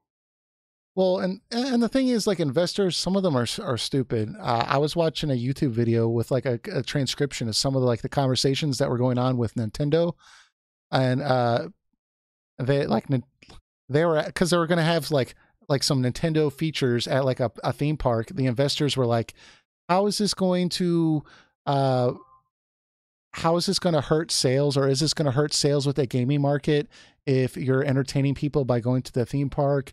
Like, and it's like, what are you talking about? That's a totally different market, right? Like, I don't know. I feel like some of these companies are just uh, being held hostage by some of these investor demands, unfortunately. So, but I Yeah, don't know. We'll have to see what happens. we'll see. I mean, I hope the best for them, but Yeah. uphill battle. But anyways, let's move on. We have some Square Enix news. So first article was Dissidia Final Fantasy NT's coming out with a free edition. It's going to come to PC and PS4 next month. A variety of characters and weapons are also available for individual purchase. I'm reading this from Eurogamer.net. So what was your first thought when you saw that this was coming to be a free edition? I mean, they Did it they surprise you? want to get into the esports scene with this game, but people didn't bite with it. So I guess they're trying to do whatever they can to get people into this game and see if they can get something. But I mean, I don't think it's a bad game necessarily, but when the game first came out, it was really bare bones. Like you didn't get the story mode that you got from the original Hmm. Dissidia game. This game was built purely in the mind for the multiplayer mode, which we appreciate because we didn't get like a real strong multiplayer mode in the first two Dissidia games, but in this one, like the whole reason that a lot of people enjoy the original ones were thrown out the window. So that turned off a lot of people who were not interested in the esports scene or the multiplayer online matches. Hmm. So I think they sacrificed the JRPG crew for this side that wasn't really interested in their game to begin with. Um, and the three versus three aspect of it was really controversial. I know there's plenty of people that said um, they like it because it makes it feel more like an arena or a Final Fantasy type battle, which is cool and everything. I'm not going to criticize the game for that. It's really not my cup of tea. Apparently, it wasn't really a cup of tea for a lot of other Dissidia veterans in particular. So, so this game became kind of like a niche type deal, and it wasn't people in the esports scene were just not very interested in it. So I guess Square Enix is trying to pull whatever they can with this to get people playing. But here's the thing: I told you about this the other day when we saw this. The game's $15, like the full game, Oh, wow. everything, $15. I saw on Amazon for $15. That was like, and that was on sale from like $20. So at worst, the game's $20. If you're truly interested, I mean, I guess the free to play is a good way to see if you would be interested in the game. Hmm. But the risk of buying this game is not very high. It's not Sure. dollars anymore. So you could pay $15, get the full experience, not have to care about the character rotation deal from the free version. But um there is that. But there have been some cool characters added. Particularly before I'm sorry I'm going on a tangent, but um Sure. they added Camelot from Final Fantasy 11 in that game. And I was like, okay, I might have to go buy it just because they did something like this. They did something Final Fantasy 11 related. I know they've added Shantotto and Prish, but this was like a villain I liked in Final Fantasy 11. He was really cool. Hmm. And I watched some of the cutscenes that he's in, and I think they represent him really well. Hmm. So I kind of want to just get it just to um play around with Child, him. But I I th- think as soon as I get that game, gonna be like, oh wait, I'm not interested anymore. And like after first night, I'll probably done. But $15, maybe. Yeah, I've never been the idea of having like a Final Fantasy like fighter type thing has never really appealed to me that much. But when I do see some of these characters that I just really love and like I want to see them back, in like a new setting again, and like even if it's kind of like cheesy, having some new dialogue with them and some interaction with some of the other characters and such, like it does kind of appeal to me to be able to have that with these games. But I've never really like had the urge to dive in because I always feel like the stories are not going to be very good, and it's primarily for like a beat 'em up type fans. But what's the story been like for that you've seen from these games? Have they actually been kind of appealing, or has it just been kind of stock? Just like, okay, there's a tournament, we all have to defeat each other, and like that's the extent of it. I think that's pretty much the extent of Okay. it. It's very simplified. There is like story things you can unlock Hmm. just from playing the game. The match is over, Yeah, but it's not like integrated into the matches or anything like that. the game or anything like that. From what I've heard, I think someone who's played it could probably tell you a lot better than me. Yeah. Um, they released that game bare bones, and the only content I've seen is new stages and new characters. Hmm. Like I don't know if they plan on making a full on expansion with it. Like when Street Fighter V first came out, there was like nothing. You had like a choice of like 5 characters, and they didn't even have an arcade mode. Something that's like you got to have in every single Yeah, game. absolutely. Like, and they didn't put an arcade mode in. Like even Shaq Fu has an arcade mode. Yeah. And they didn't put that in there. And but they released a whole started releasing like these big batches of DLC over the time. And granted, a lot of it was free, but a lot of it was paid too. Sure. And Street Fighter V is at a good place right now. But I don't know if Dissidia is going to take that similar route where they're going to add major content in to try to address some of the criticisms. But I think the way it looks, I think Square might just cut their losses with it and either make a sequel or just drop it entirely. Yeah, and I don't know. Doom Guy says the free version of Dissidia NT came out in Japan back in November, but my guess it would have come out in the US back then too, but they probably just delayed it to launch on PC at the same time. That's probably some pretty good logic there. I agree with that. He also says the story in NT is terrible, sadly, and very forgettable. When they start making these games, that's unfortunate, by the way, Dude McGuy. It doesn't appeal to me in that regard. But my biggest concern, I guess, would be that like when they make these games free to play, if it suddenly becomes profitable, I'm afraid that's going to become the trend in the future. Is just let's not have a core experience that we're going to sell initially, as a game and like make it a complete game that way. We're just going to make it free to play and have all these things that you can purchase inside the game. And we just know that's going to be profitable. So that's what we're going to do going forward. And the fact that that is going to be profitable kind of scares me because I really don't want that to bleed over into some of their other games. And I know it's probably inevitable to a certain degree. We're going to see stuff like that eventually, but it is just kind of a cautionary note for me that makes me feel a little uneasy that they're going this route. So, is what it is. This comes more off as a desperation tactic for me. I only see this being more of a thing if it's very successful. Like, say that like NT just like became like everyone wants to play it now because it became free. And it's like, oh man, we got to do this for everything now. We got to offer free versions of everything. We got to offer demos. Yeah. Well, I mean, having a game free to play but loading it with like microtransactions, I mean, that is an option that a lot of games go. So, unfortunately.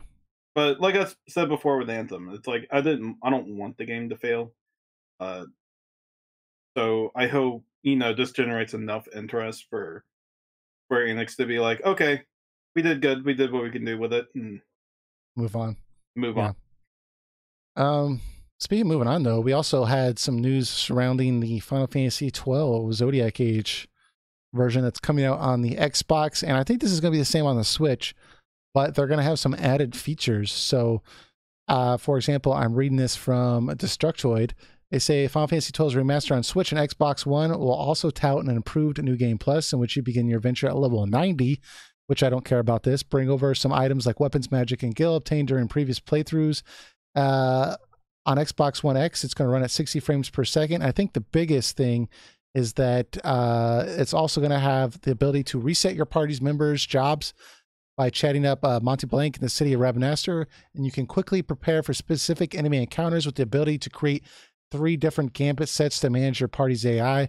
So in short, like we just stated here, you're going to be able to reset your jobs and try all the different jobs throughout the game, and also have Gambit setups, which I think the Gambit setup is a good idea. I wish that game did have that, where like you're like, okay, I like this Gambit setup for random encounters while you're traversing, not random encounters, but just encounters throughout the world, basic battles.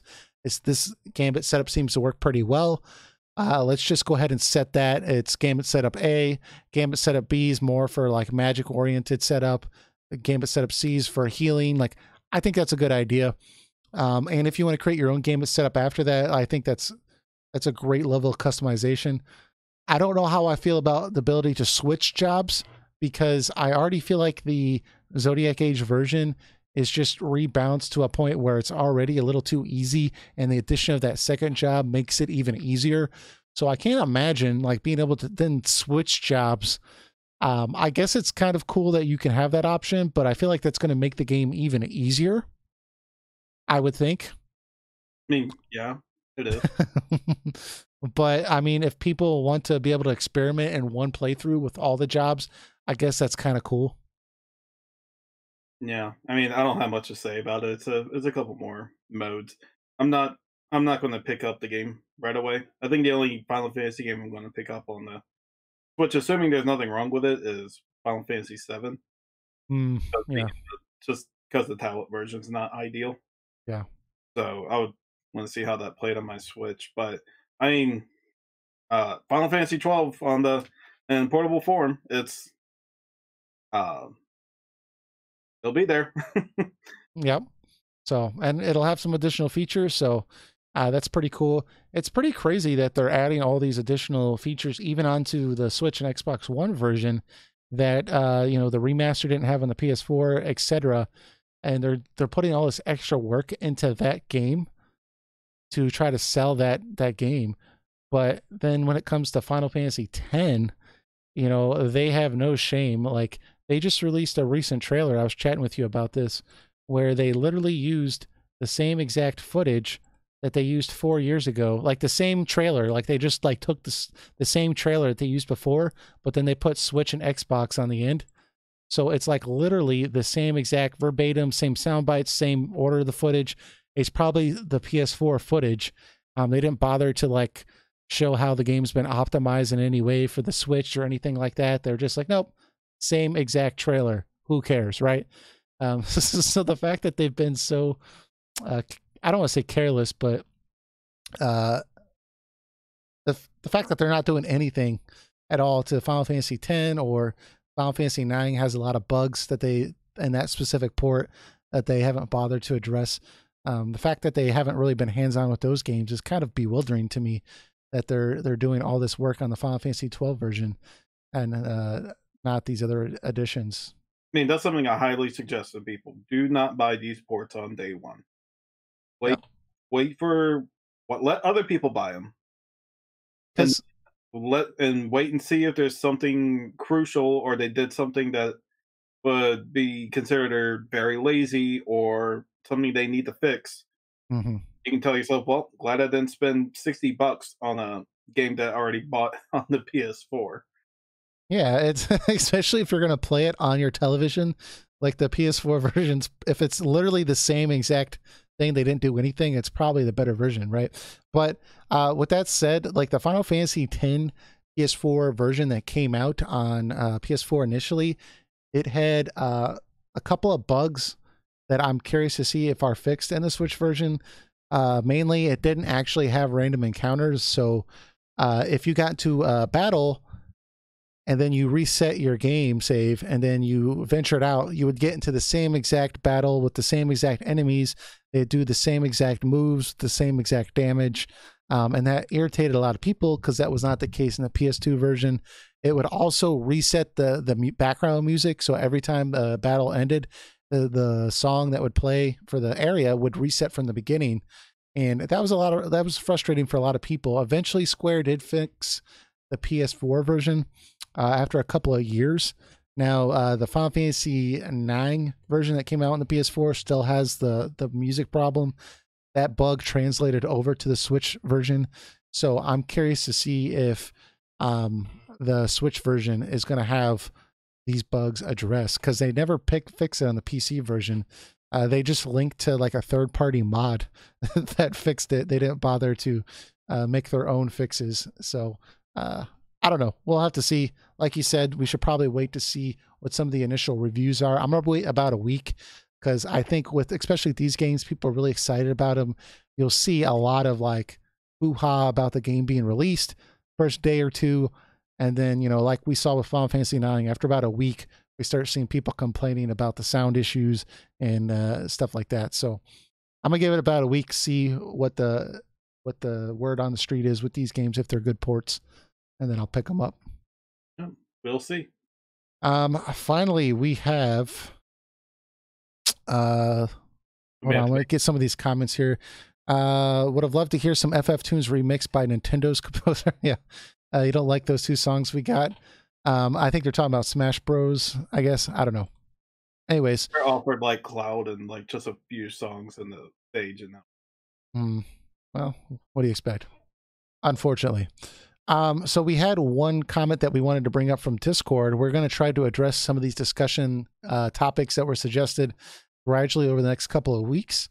So the first one we're going to talk about today, and this will be our final topic, is we had a question from Second Entity that said, not sure if there's been an episode for this yet, but have you guys ever covered once standout JRPG series that have just disappeared into the abyss, like a retrospective on what made them so great at the time and how you would envision rebooting or making sequels to them now? I'm thinking, for example, series like Wild Arms, Breath of Fire, Grandia, Suikoden, Golden Sun, etc. I got one in mind that I could bring up. Did you want me to start, or did you want to?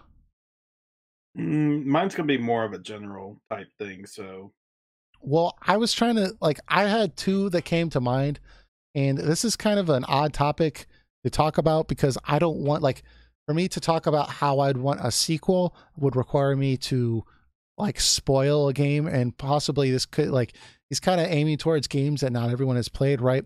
So I don't want to spoil a game entirely. But I will give an example of a more popular game, and we'll see what you got. I could bring up another example of a less popular game, but the biggest game that I could think of that everyone would probably have played would be Chrono Trigger, right? The fact that we've had Chrono Cross, there was talk about Chrono Break. I don't, apparently fans were making a game and they shut it down. But the fact that we have not had another Chrono game, to me, is just preposterous, especially in today's day and age where, practically every retro game that comes out, even games made by Square, are marketed as a spiritual successor to Chrono Trigger. And I remember reading an article or an interview with Katase from a couple of years ago, in which he was kind of talking about why they haven't made another Chrono game. And he said something along the lines of that they had always envisioned to make another Chrono game, but they were so busy with other games. By the time they had enough time to make a Chrono game, people just had such a religious fetish, I guess you could say, for Chrono Trigger, that they just they didn't know what to do, because they were afraid that they would screw it up somehow. I don't know if that's true, because they have no shame in absolutely milking the Final Fantasy franchise for just about everything that they could possibly do. But I could see no director really wanting to take on, Chrono Trigger, a third game, because you know, they don't want to be known as the person that like goofed it up. Because as bad as, I don't want to say as bad as, but the issues people have with Chrono Cross, for example, I still think that like was a pretty good game. Like it's not as good as Chrono Trigger, but it's not terrible, right? Great game. Yeah. So like, I could see it being a daunting task, but one person who linked, um, let me see if I can pull them up, but they linked a trailer that I've seen before, but uh, it was from Luciano, who posted a trailer that we'll go ahead and show here of like kind of like a fan made trailer of how they could make a sequel to Chrono Trigger. And I always thought it was a really, really good. It's got over 1 million views, but it's, I'm going to play it right now. It's got a really perfect art style. I can send it to you on Discord. That way, you know what I'm talking about. I'm sure you've already seen it too. But let me window share. Yeah, I've seen that.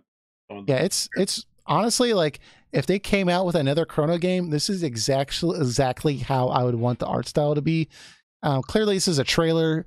You know, we obviously even Square can make awesome looking trailers, and it can be an absolutely terrible game. But this just fits the spirit and like mood of the original Chrono Trigger so spot on to me. And like this is exactly how I would want a sequel to Chrono Trigger to be.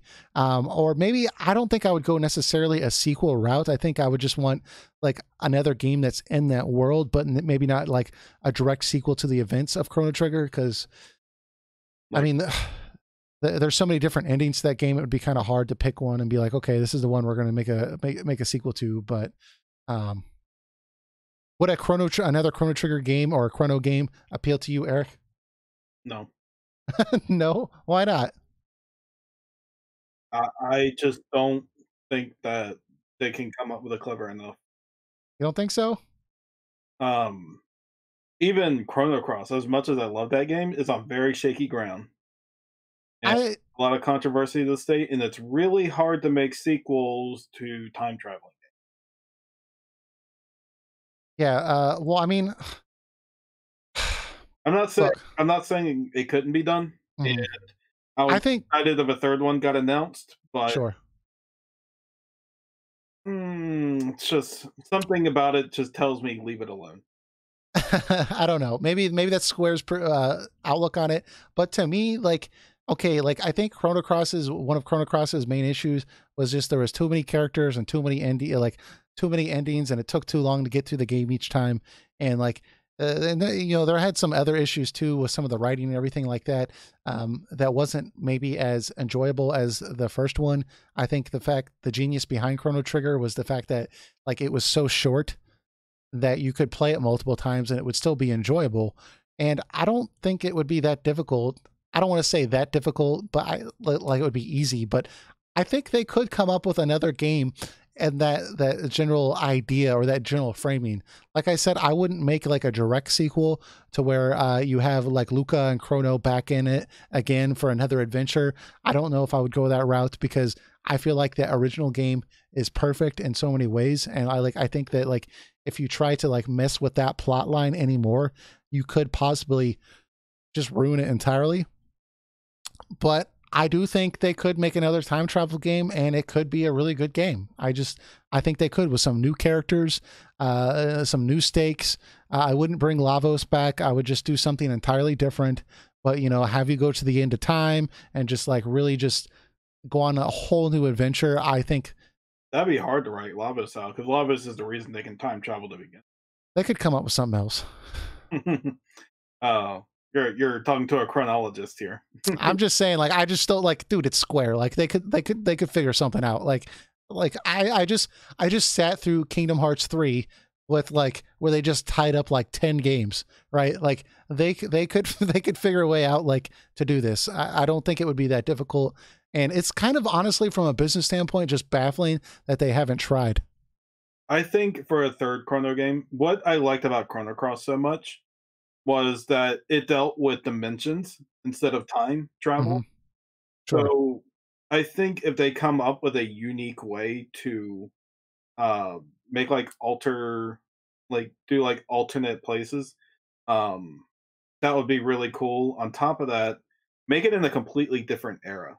Like, don't have Yeah, exactly. an era.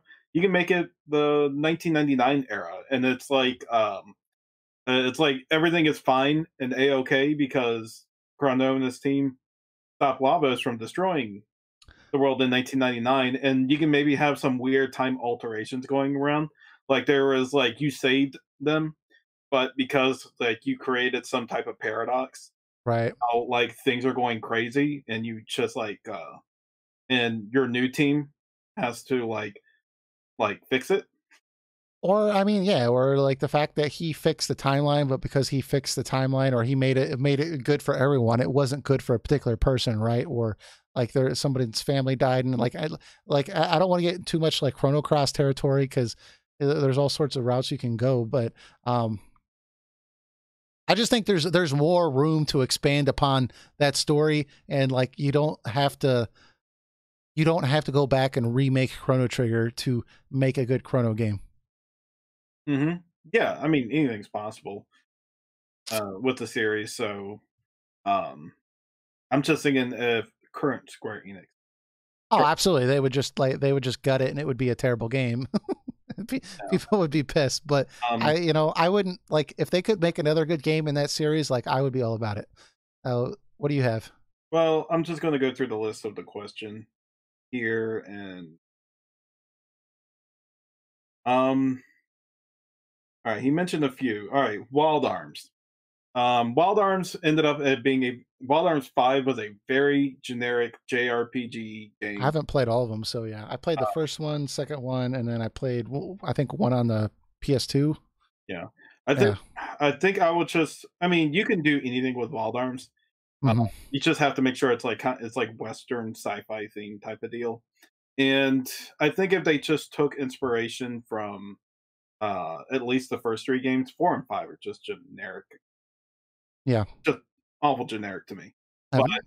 if they just take inspiration from that, kind of play it safe. I'm actually that's going to be my thing with each game on my list.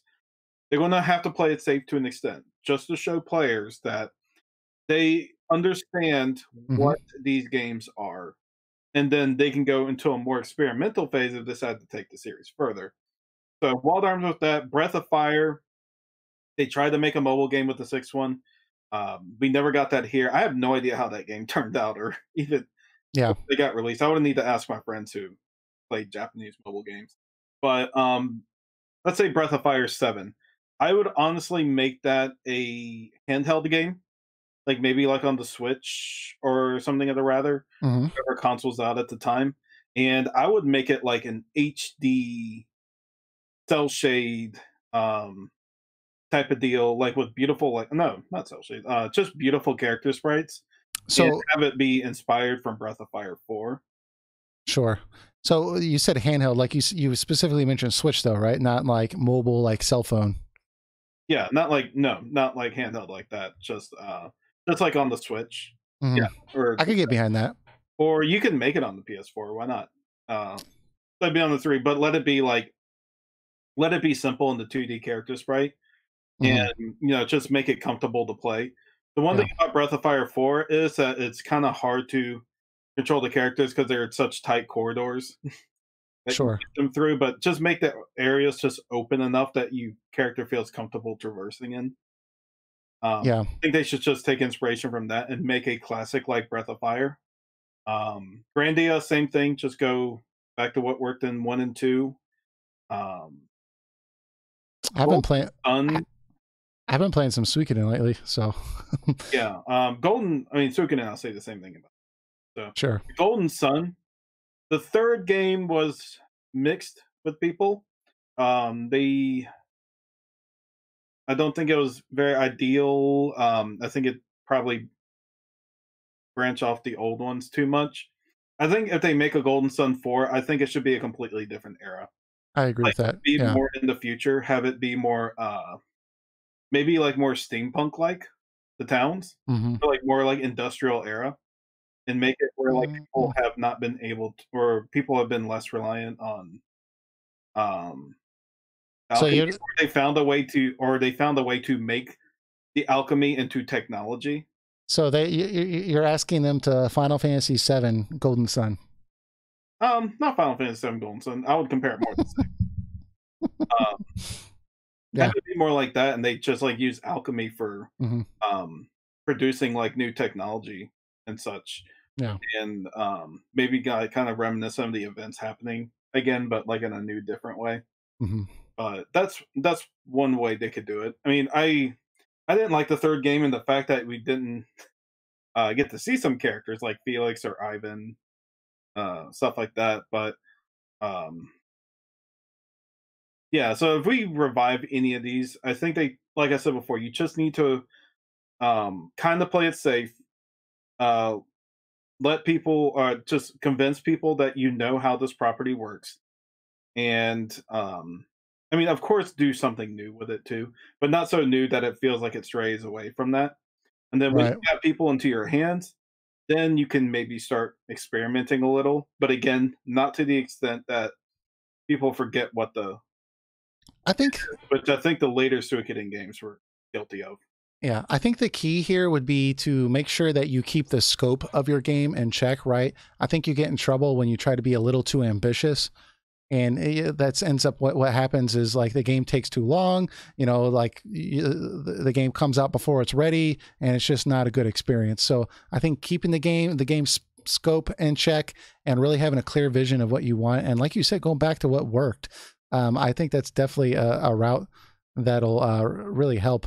I mean, one other series that I really want a sequel to or another game in the series would be, and this is kind of a lesser played series, but it would be the Shadow Hearts series that takes place in like the early 1900s, most of the games anyways.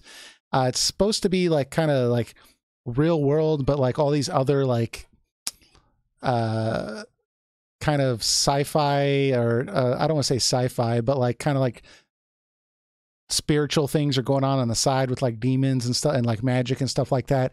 And it's a really cool era to kind of play around in. And the company that made this series, the last game that they made, it was the fourth game, went in kind of a new direction and went more to the Western side of things. So, and it takes place in the US, and it's kind of takes place in the 1930s. I think they shouldn't have gone in the future. I think that's not really a future. That's the past for us, but it's the future for those characters, right? They shouldn't have gone that far in the future. I think they should have gone more in the past and really kind of explored some of like the more origins of the events that are occurring in these games. And I think that could have been a really cool way to go about it. But unfortunately, the company Psychonaut that made these games no longer makes video games anymore. So I know it'll never happen unless somebody comes out and buys the series, which probably won't ever happen. So case number 9,000 for why emulation's not always bad. I mean, if I had to pick though on my list, it would be Breath of Fire. I'd probably bring back. That's a series that does need to.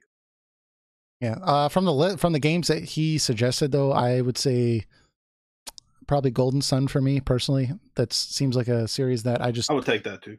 I'm surprised they haven't made another game in, but anyways, they said if there's enough fan requests, then they'll make it. But I think there was some mixed reception with the third one that made them a little hesitant. Yeah, to me, I'm like, define enough, because it seems like there's that would be a easy sell. But anyways, I can't think of any other games though. Can you? Not really right now. All right. So I think we should probably just end it there then, don't you think? We're at 1 hour and 53 minutes. Yeah. So thanks everyone for coming and joining us for this episode of the podcast. Next week we'll be back with another episode as usual, but make sure that you join our Discord, communicate with us there, give more topic suggestions. Also leave some comments so that way we have something to read next week. We appreciate you all going to Discord, but you can leave comments in our YouTube channel as well. We appreciate that. But other than that, we will check you all out next week. Thanks, guys. Take care.